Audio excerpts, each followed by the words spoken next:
우리는 영적인 눈이 열려서 세상을 볼 수 있어야 합니다. 세상은 우리에게 기쁨과 행복과 승리를 줄 것 같지만 실제로는 그렇지 않습니다. 요한일서 1장 19절에서 또 아는 것은 우리는 하나님께 속하고 온 세상은 악한 자 안에 처한 것이며 세상은 우리를 죽는 길, 죽이는 길로 인도하고 있습니다. 처음에는 세상이 다 좋고 다 기쁘고 다 살 것 같지만 나중에는 다 죄짓고 다 죽고 다 병들고 어렵게 됩니다. 세상에는 죽이는 세력이 있습니다. 그 사단의 세력은 처음에는 인간을 갖은 방법으로 유혹하지만 나중에는 결국 죽입니다. 또한 인간을 죽여서 지옥에 던져 영혼을 파멸시킵니다. 로마서 7장 24절에 오라 나는 공고한 사람이로다. 이 사망의 몸에서 누가 나를 건져내랴.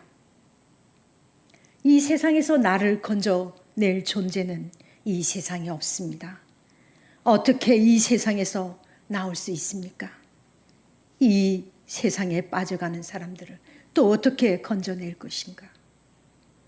죄의 삭은 사망이요 하나님의 은사는 그리스도 예수 우리 주 안에 있는 영생이니라. 미국의 그로브 교회 담임 목사님 파머 친첸 목사님은 자신의 저서 잠 못 이루는 예수님에서 이렇게 말하고 있습니다. 인생이 절박하고 마음에 절망이 차오를 때 하나님께서 돌보셔서 해결해 주실 것임을 기억하십시오. 그분은 부서지고 잃어버린 것을 다시 찾아 세운다. 인생의 어두운 밤에 당신과 함께 걸어가십니다. 당신의 날들을 사랑과 선함으로 채우시고 당신의 영을 희망으로 채우십니다.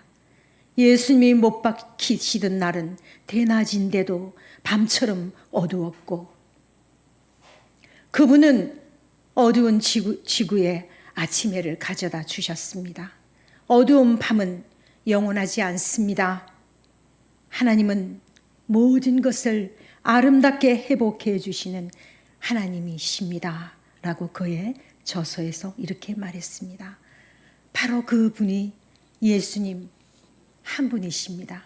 날마다 우리 짐을 지시는 예수님이십니다. 여러분에게나 저에게나 수많은 짐들이 있습니다. 어떻게 보면 정말 앞서 얘기했듯이 이 세상에 살고 있는 것이 어떻게 보면 비극일 수도 있습니다. 우리 스스로가 이 세상에서 나올 수 있는 그 모든 이 세상에 나오는 모든 것은 어찌 보면 비극이라고 해도 과언이 아닙니다. 인간의 힘으로 어떻게 될 수 없습니다. 그러나 절망할 필요는 없습니다. 여기에 복음이 있습니다.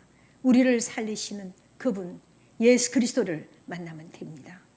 진실로 나를 살리는 분을 만나 그분이 나의 삶을 주관하시면 우리가 살게 되는 것입니다. 요한복음 3장 16절에 하나님이 이 세상을 이처럼 사랑하사 독생자를 주셨으니 이는 저를 믿는 자마다 멸망치 않고 영생을 얻게 하려 하심이니라. 예수를 믿으면 이 땅에서 멸망하지 않습니다. 또한 죽은 후에도 영생합니다. 시편 55편 22절에도 내 짐을 여호와께 맡겨버려라. 너를 붙드시고 의인의 요동함을 영영히 허락하지 아니하시리로다. 우리의 짐을 주께 맡기는 그러한 삶을 살아가야 되겠습니다. 오늘 이제 여러분들이 또 이제 점심을 또 먹었으니까 또 잠이 이제 올 수도 있겠지요. 그래서 또 이제 제가 이에 관한 하나님 어떤 얘기로 또 이렇게 나아가야 되겠습니까? 이렇게 이제 또 생각을 하면서 문득 생각을 했습니다. 어떤 분이 기억이 났습니다. 그분은 정말 열심히 정말 주님 앞에 엎드려서 헌신 봉사하는 정말 아름다운 분이셨어요. 그런데 그 집안들은 너무 형제간들이 여럿이 있었는데 다들 우뚝우뚝 전부 다 섰어요. 너무 우뚝우뚝 서셨는데 이제 그 어머니가 어머니 아버지가 이제 저기 이북에서 넘어오신 분들이기 때문에 얼마나 생활력이 강하시겠습니까? 그렇죠? 그런데 이제 그 어머니가 얼마나 지혜롭고 좀 믿음이 좋으신 분이니까 삶을 참 억척스럽게 살면서 살림을 잘 아름답게 뭐랍니까? 일으켰어요. 그리고 자녀들이 어머니가 이게 머리가 좋으시니까 어머니가 머리가 좋으시니까 자녀들이 전부 다 머리들이 다 좋아요. 그러면서 이분도 이래 월남을 해왔기 때문에 자기가 어렵고 힘들었기 때문에 어렵고 힘든 사람을 늘 생각을 했어요. 그래서 이제 그분이 어떻게 이제 했냐면은 김천에서 이제 자리를 이렇게 이제 집에서 살면서 밥을 큰 가마솥에 밥을 2곳을 이렇게 했습니다. 그래서 한 곳은 전부 다 아침마다 거지를 전부 다 깨끗한 밥으로 전부 다 거지들에게 먹였고, 그 다음에 또 한솥 밥은 온 가족들을 그 다음에 이렇게 이제 전부 다 먹이면서 이렇게 이제 그 지혜로운 일을 참 했는데 그분은 예수님밖에 몰랐어요. 그러니까 그 이제 딸도 정말 어머님의 그 믿음을 그대로 닮은 딸이거든요. 그런데 이제 그 어머님이 어떻게 되었냐면요, 큰 아들은 미국에서 나사에서 과학자가 됐어요. 우리나라 사람으로. 둘째 아들은 또 한국에서 외교통상부 장관이 되었어요. 그리고 그 아내는 이하여자대학교 이제 법학과 이제 그 법학과 이제 학장이었거든요. 그러니까 똑똑한 며느리들이죠. 자, 그다음 또 다른 아들은 또 이제 일본에서 영사관에 이제 또 이제 그렇게 영사관으로 딱 계시는데 그분은 너무 이제 열심히 이렇게 하시다가 이제 소천하셨고요. 그리고 이제 딸들도 이제 딸들도 이제 셋이 있었는데 딸들도 이제 하나는 목사 아내가 되고요. 둘째 이제 딸은 또 이제 미국에 또 뭐 이제 큰 뭐 해군에 또 이제 아주 높은 지에 있는 그 부인이 되었고요. 그 다음에 이제 이분은 그냥 말단 직원을 만나서 그냥 그렇게 그냥 살았어요. 그런데 이 어머니의 이제 소원이 정말 많은 교회에서 정말 이렇게 많은 것을 바치고 싶었는데 형편이 어려우니까 5 자녀들을 키우기가 그렇게 쉽지 않잖아요. 그래서 늘 기도하면서 근데 참 저도 이번에 이제 명절 때 친척들 만났잖아요. 근데 친척들 다 소용없더라고요. 형제간들 다 소용없더라고요. 저번에 뭐 제가 넘어졌을 때 누가 와줬습니까? 그죠? 소용없는 게 아니라 먼 친척보다도 어떤 때는 못할 때가 있어요. 근데 이게 이제 다 비슷비슷하면 괜찮은데 이제 어려우면은 이게 서로 이제 좀 약간 이게 높낮이가 다르면 그렇잖아요. 근데 그분이 누구시냐면 저희 시어머님이시거든요. 그러니까 어머님은 늘 그 자녀들을 잘 되기를 기도하셨어요. 그래서 그분의 몸이 정말 희생하셨어요. 그래서 형제간들끼리 이렇게 만나면은 늘 부끄러워하셨어요. 이렇게 형제간들, 자신의 형제간들 기뻐하면서 좋아하면서도 늘 그랬어요.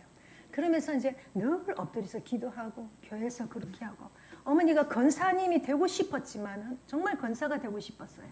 그런데 그때는 권사는 돈이 있어야 권사가 되거든요. 근데 권사는 못하고 이제 집사님으로 이제 계시다가 정말 결국은 또 이제 이렇게 자녀들을 정말 또 어머님이 자녀들이 이제 5명인데 전부 다 잘 그냥 이제 큰 아들이 결국은 어떻게 됐냐면요, 롯데에 이제 상무까지 올라갔어요. 본사에. 그때 당시는 뭐 이렇게 지금까지 그렇게 하잖아요. 본사에 상무까지 올라가게 만들었어요. 기도로. 그리고 뭐 다 자녀들이 다 우뚝우뚝 다 그렇게 돼 있었어요. 근데 이제 그 어머님이 이제 돌아가시고 난 뒤에 우리가 이제 해마다 산소를 갔었어요. 남편이 너무나 이렇게 산소를 이렇게 이제 어머니를 위해서 이렇게 그걸 하는데 어느 날 이 산소에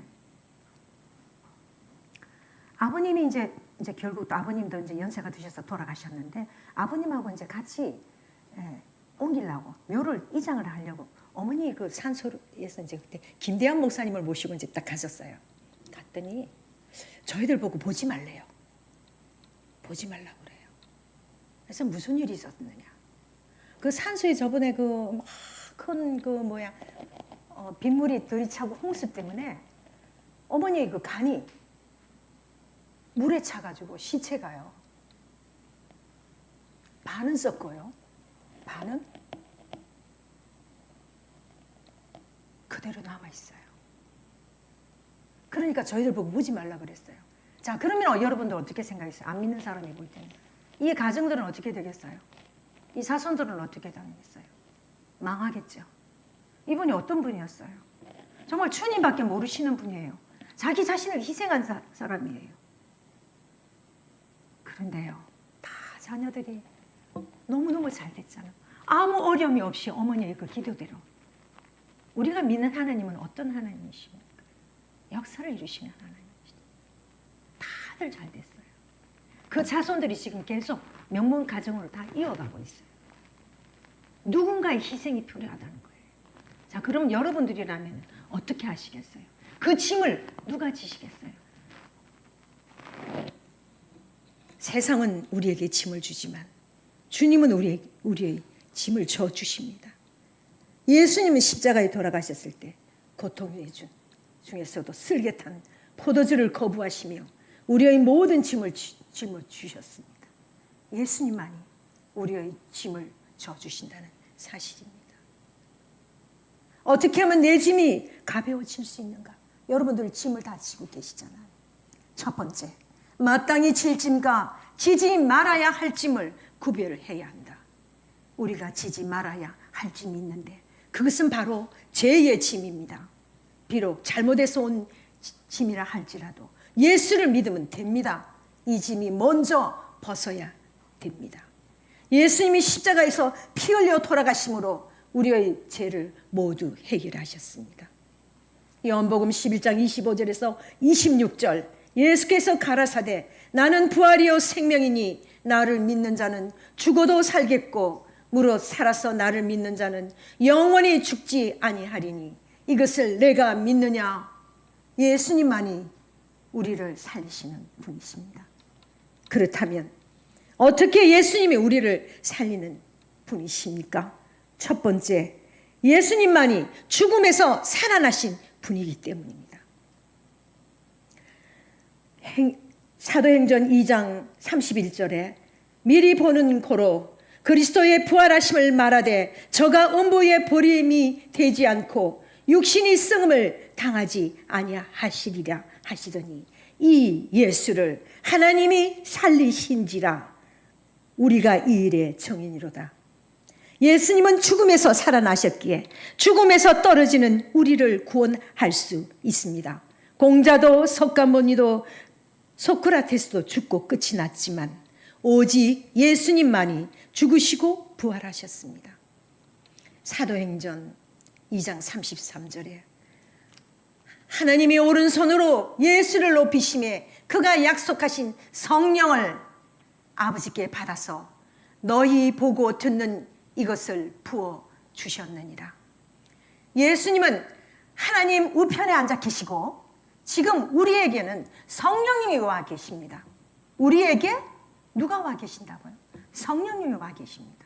그분만 믿으면, 예수만 믿으면 그분이 우리를 살리십니다. 두 번째로 예수님은 우리의 그리스도이시기 때문입니다. 사도행전 2장 36절 그런즉 이스라엘의 온 집이 정령 알지니 너희가 십자가에 못 박은 이 예수를 하나님이 주와 그리스도가 되게 하셨느니라 하니라.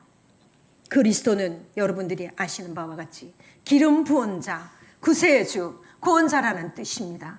예수님만이 우리의 구원자이십니다.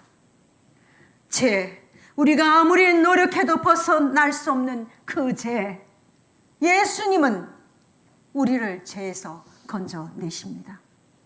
로마서 6장 23절, 죄의 삭은 사망이요 하나님의 은사는 그리스도 예수 우리 주 안에 있는 영생이니라.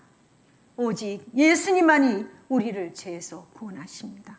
그래서 예수님이 우리의 구세주이시다는 사실, 십자가에 죽으시고 부활하셨다는 사실, 그것으로 인해서 우리의 죄는 해결되었다는 것입니다. 그래서 우리가 어떠한 일을 지어도 하나님 앞에, 예수님 앞에 엎드려서 기도하면서 회개하면 다 사해 주시고 우리는 날마다 이기는 삶을 살아갈 수 있습니다. 세 번째, 예수님은 주님이시기 때문입니다. 그런즉 이스라엘의 온 집이 정령 알지니 너희가 십자가에 못 박은 이 예수를 하나님이 주와 그리스도가 되게 하셨느니라. 주님은 주인이십니다. 그분은 창조자 하나님의 아들이십니다. 그리고 구원자이시며 우리를 책임져 주시고 영원한 세계로 인도하십니다. 또한 하늘과 땅의 권세를 가지신 만물을 지배하시는 하나님이십니다. 주께서 우리를 고치시고 지키시며 영원한 곳으로 인도하여 주십니다. 날마다 우리 짐을 지시는 주, 곧 우리의 구원이신 하나님을 찬송하리로다. 하나님은 우리에게 구원의 하나님이시라. 사망에서 피함이 주 예수께로 말미암거니와 그 원수의 머리 곧 그 죄가를 항상 행하는 자의 정수리는 하나님이 쳐서 깨치시리로다. 주님이 우리의 죄의 짐을 자유케 하셨습니다. 그러나 우리는 마땅히 져야 할 짐이 있습니다. 우리 어머니가 기도하면서 희생하니까 그 큰아들을, 저희 집에서는 이제 아버님은 저희 남편을 믿었어요. 사람을 살리는 의사니까 저 아들이 우리를 어떻게 이제 우리 집안을 아주 멋지게 살릴 것이 이렇게 생각했는데요. 그렇지가 않더라고요. 우리 큰아주버님이 참 훌륭하신 분이에요. 아주 믿음이 좋으신 분이에요. 겸손하신 분이에요. 근데 그분이 어느 날 갑자기 자천이 된 거예요. 서울에서. 그러다가 대구로 갔어요. 대구에 이제 지점장으로 이제 가게 된 거예요. 그러니까 자존심이 상하시잖아요. 그래서 큰아버지가 이제 더러워서 못해 먹겠다. 때리치우겠다. 그러면서 막 그렇게 하는 거예요. 그랬더니 우리 형님이, 그래, 우리 형님이 너무 지혜로우셔요. 형님이, 그렇죠. 당신 그동안 우리 자식들 먹이 살리느라고 얼마나 고생했냐. 자, 그래 여보, 얼마나 속상하겠어. 막 그렇게 시계를 탁, 이제 그때 결혼 시계를 탁 던지는 거예요. 그러니까 형님이 망치를 탁 들고 오면서, 여보 얼마나 속상하겠어. 그래, 이 시계 부숴버려라. 아마 얼마나 속이 상하겠어. 내가 당신 몸매기 살리겠어? 뭐 자천 그까짓 거 필요 없어. 내가 요구르트 장사를 했어라도 당신을 먹이 살릴 수 있어. 그래, 내가 뭔들 못하겠어. 그 바람에 정신이 바짝 들은 거예요. 아내가 그렇게 지혜로워요. 저는 얼마나 이래서 맨날 원망 불평이 나서가지고 우리 아버님이 막 나한테 공부시고 그런다고, 아마 형님 이렇게 하면 우리 형님이 다 아시잖아, 하나님이 아시잖아, 이렇게 해요. 그런 멋진 형님인데, 그 형님이 그러면서 이제 대구로 내려갔어요. 내고 갔는데요, 그게 축복이었어요. 우리 큰아버지는 그냥 어머니가 믿던 예수, 그다음 우리 집안이 믿던 예수 이랬는데요, 대구를 딱 갔는데 사택이 빨리, 앞서 사람이 사택을 비워주지 못하는 밤에 한 달 동안이라는 그 기간을 어디에 있었느냐, 교회 옥탑이 있는 데서, 교회에서 내주는 데서 있게 된 거예요. 그러니까 안 하던 새벽 기도를 이제 한 달을 하면서 은혜를 받기 시작한 거예요. 은혜를 받기 시작하면서 하나님께서 완전히 예수의 사람으로 만드신 거예요. 그런데 또 그렇게 있으면서 이제 사택으로 이제 들어가게 된 거예요. 우리 형님이 또 얼마나 믿음도 좋으면서 참 우리 형님이 어머니를 닮은 것 같아요. 시어머님을. 아주 정말 이렇게 지혜로워요. 그런 어머니 같은 그런 분이 그렇게 되놓으니까 이 형님 때문에 그 대구에서 좋은 인심을 얻고 이렇게 해가지고 결국은 본사로 다시 올라가가지고 결국은 그대로 이제 받아가지고 롯데 사무까지 올라가신 분이 되었거든요. 그러니까 무슨 어떻게 빽이 있어서 그렇게 아니에요. 하나님은 더 여러분들을 잘되게 하기 위해서 어려운 짐을 내주시는 거예요. 그런데 그 짐을 내가 지느냐? 아니라는 거예요. 하나님이 함께 지시고 오히려 네가 나와 쓰기만 하면은 친히 짐을 져주시는 주님이십니다. 지금 어렵습니까? 힘드십니까? 고난 중에 있습니까? 고통 중에 있습니까? 나 인간 만들려고요. 내 가정 바로 세우려고요. 또 더 큰 축복 주기 위해서요. 예수의 사람 되기 위해서. 이 나라 지금 어려움이 있잖아요. 왜 그럴까요? 하나님이 이 나라를 사랑하십니다. 다시금 그 믿음의 사람으로 예전의 그 믿음으로 다시 나오기 위해서 이렇게 지금 영광로 속에 함께 지금 돌아가게 하시는 겁니다. 많은 사람들이 자기가 존재함으로 마땅히 져야 질 짐을 져야 하지만 남편으로서 아내로서 직장인으로서 집사로서 권사로서 장로로서 짐을 져야 됩니다. 마땅히 지지 말아야 될 짐과 져야 할 짐을 구분하고 내가 져야 될 짐을 지면 복입니다. 그러므로 지지 말아야 할 짐을 지면은 고통이 있다는 것입니다. 두 번째로 마땅히 질 짐을 지고 내가 지고 다시 그 짐을 주께 맡기면 됩니다. 너의 길을 여호와께 맡기라. 저를 의지하면 저가 이루시고 내가 질 짐을 다시 주께 맡기면 주님은 그 짐을 질 수 있는 감당할 수 있는 힘을 주십니다.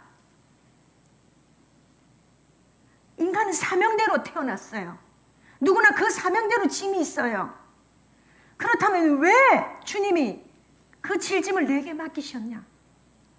바로 우리에게 능력과 축복을 주시기 위해서요. 하나님은 우리에게 감당하실 짐을 주시지만 피할 길도 주십니다. 내가 짐을 지려고 할 때 하나님이 능력을 주십니다. 어머니 되신 여러분들이죠. 자녀들에게 짐을 주시렵니까? 그 짐을 내가 주님 앞에 엎드리면서 몸부림치면서 눈으로 보이게 하시는 거예요. 감사하며 이러한 모든 일에 주어진 짐을 희생이 따르지 않으면 안 돼요. 서로 희생을 미루면 안 돼요. 우리 어머니의 희생으로 인해서 우리는 정말 신앙의 그 명문 가정을 이루고 있어요. 시어머니를 통해서. 결국은 예수님의 십자가에 내가 죽고 이제는 내가 죽고 없어야 됩니다. 내 속에 사시는 분은 주님이십니다. 멍에를 같이 해야 합니다. 우리는 주님께만 붙어 있으면 주님이 멍에를 메고 가십니다. 주님은 우리에게 같이 멍에를 지자고 하십니다. 그 멍에는 조건이 있습니다. 바로 온유와 겸손입니다. 모든 것이 나에게 최선이라고 믿으며 인식하는 것이 바로 온유입니다. 겸손은 어떠한 명령에도 순종하는 것입니다. 내게 되어지는 일들 속에서 하나님의 은혜만 따라가면 겸손입니다. 나는 이미 십자가에 죽었습니다. 그러므로 내 속에 주님이 일하시고 모든 일이 주님 일이 되기를 바란다는 의미입니다. 우리가 어린아이처럼 주님이 가라면 가고 서라면 서는 사람이 겸손한 사람입니다. 이때의 짐이 가벼워짐을 체험하게 됩니다. 자, 몸이 약하신 분들이 있죠. 특히 그분들은요 정말 주님 앞에 몸부림치려고 하는 것입니다. 그 속에 썸뿌리들이 많은 분들입니다. 저가 그렇거든요. 엎드려야 돼요. 희생해야 돼요. 나아가야 돼요. 죽기로 작정하면 하나님은 살리십니다. 살기로 작정하면 그 사람은 죽을 수밖에 없습니다.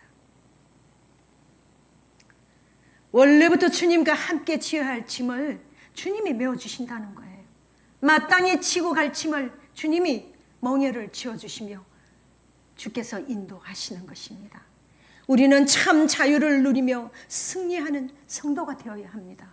그리하여서 날마다 우리의 짐을 져주시는 주님, 그 주님의 은혜와 기적을 체험해야 되는 것입니다. 요한복음 14장 11절에 내가 아버지 안에 거하고 아버지께서 내 안에 거하심을 믿어라. 그렇지 않으면 행하는 그 일로 말미암아 나를 믿으라. 내가 진실로 진실로 너에게 이르노니 나를 믿는 자는 내가 하는 일을 그도 할 것이요 또한 그보다 더 큰 일을 하리니 이는 내가 아버지께로 감이라. 너희가 내 이름으로 무엇이든지 구하든지 내가 행하리니 이는 아버지께로 하여금 아들로 말미암아 영광을 받으시게 하려 함이니라.